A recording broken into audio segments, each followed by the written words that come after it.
Guess what? I'm back. I'm back talking a little bit more about the things in history or the events of history that have influenced Dr. Marvellus Djinn's Odd Scholars, my new novel that was just released on Monday, May 24th. So excited, and I also have a physical copy here.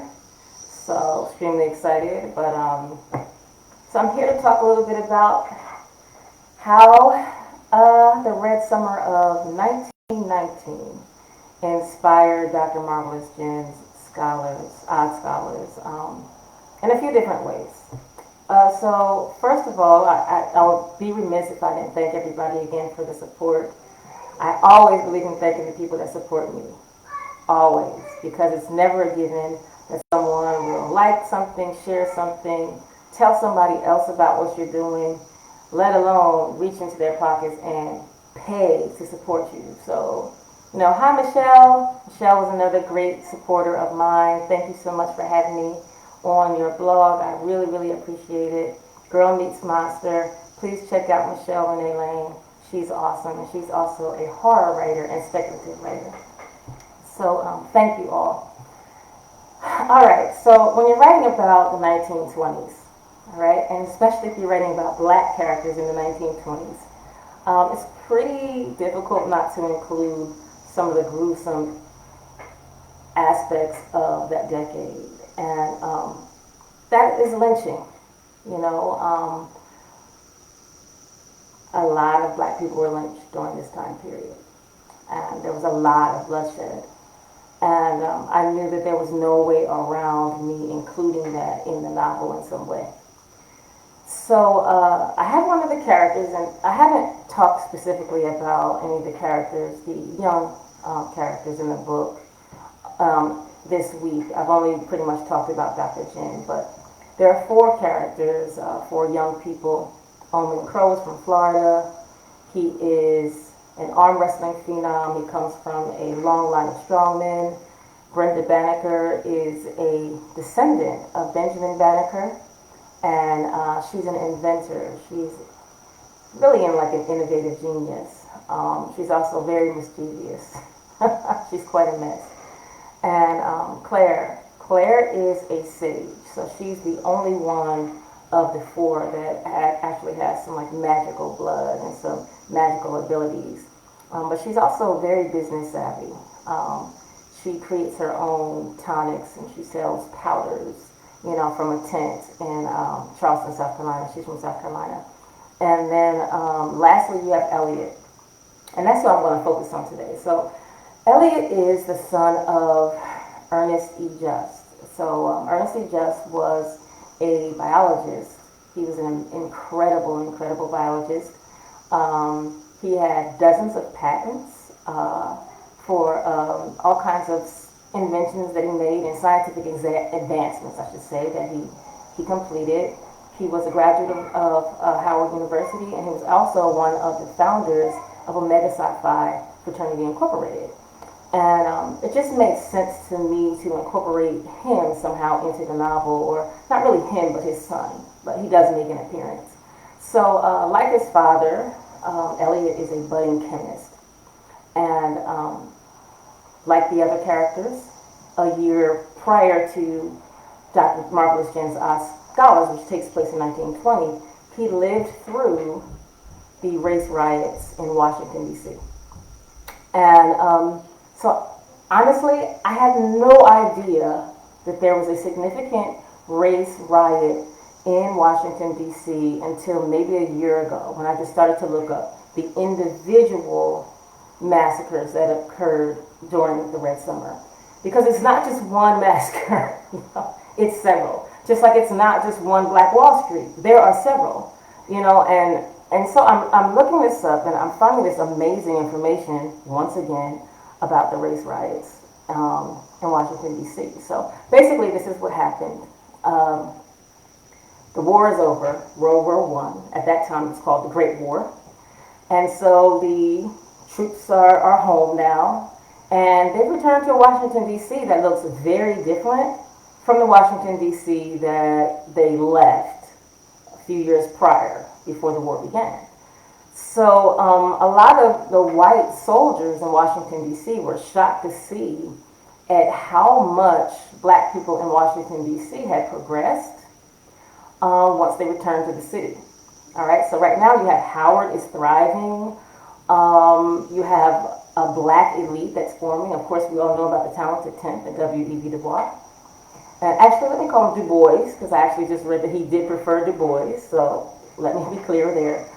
And so, you know, these white soldiers are returning to no jobs, all right? And a lot of the jobs that they expected to return to were taken by black people. And this really didn't sit right with them. Because remember, you know, we're talking about 1919, and we're talking about a very clear social strata, and we're talking about where black folks should be, and they're returning to a place where they're not anymore.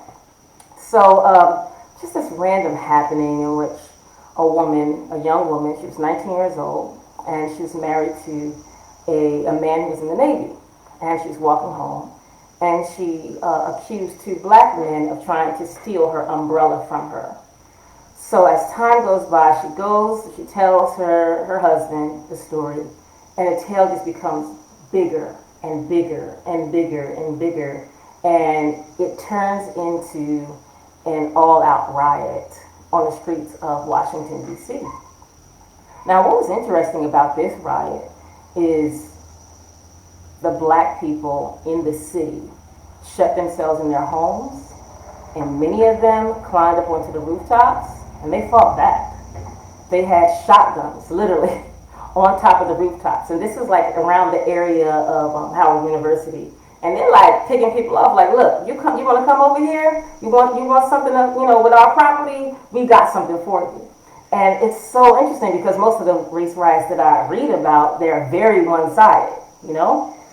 And so I'm reading this like, wow, they was taking it to them. So we all know about drive-bys, right?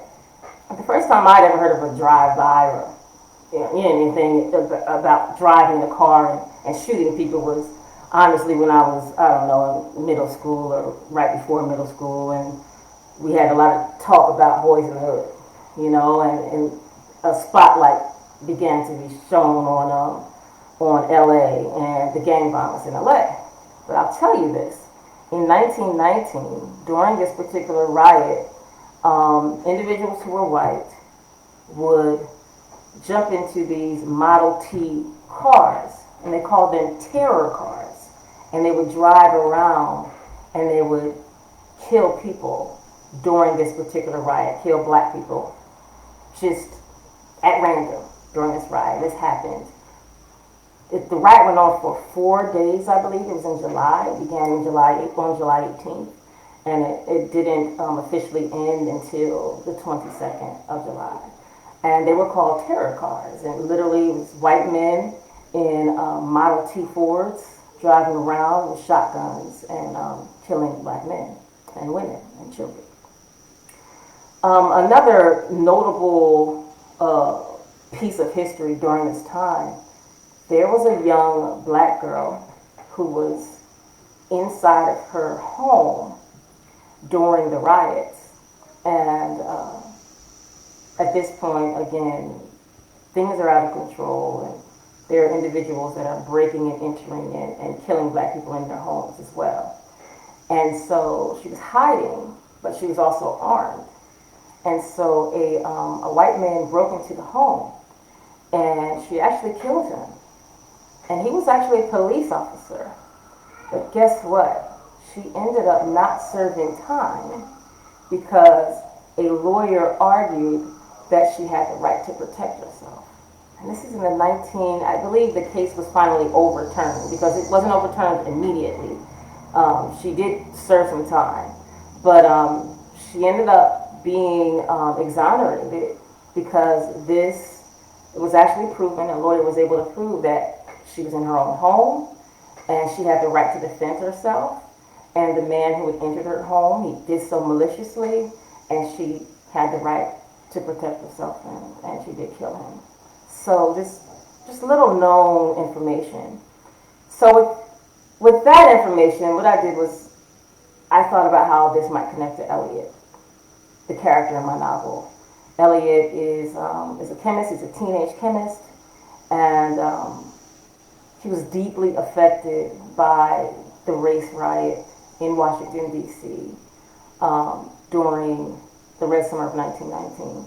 In fact, he was made to assist his father in protecting their home during this time. And again, this is alternate history because I've inserted this character in, and obviously this wasn't true, but this is something that I did as a writer. And he was so wounded by this that it's his vision to create a cure for bigotry. He's seen the damage that it's done to his family, to the country, and he wants nothing more than to reverse this plague, this disease, is kind of sort of what he calls it, of bigotry. And as a budding chemist who has traveled, with his father, learning about botany, learning about the different herbs that do affect our mental health and affect brain functioning, he believes that he's just one ingredient, away for a cure. And once he arrives at the Motherland Amusement Park, he believes that cure is magical. The ingredient is magical. So, that's just today's talk, a little history that I try to weave into the novel, something that is really, really kind of obscure, again, something that I learned as an adult, once again, something I didn't learn in school. But I'm glad that I am aware of it, and I'm glad that I chose to put it in the novel because not only does it show the struggles of Black people during that time period, but it also shows the optimism and the hope. And that's something that I hope people who are reading the novel get out of it. In spite of the cruel times, in spite of the oppressive laws, in spite of the lynchings, in spite of the violence, these young people are brilliant. They want to thrive. They want to contribute to their community in a positive way, and they have hope for the future. And I truly hope that shines through in spite of the time period. So, thank y'all so much for checking me out. I appreciate you again. The novel is available now. And Dr. Marvellus Djinn's Odd Scholars, B. Sharice Moore, Marvelous Magic. And it's available on Amazon, Barnes & Noble, Books A Million, and of course, mvmediaatl.com. So, thank you for tuning in. Y'all take care. Bye-bye.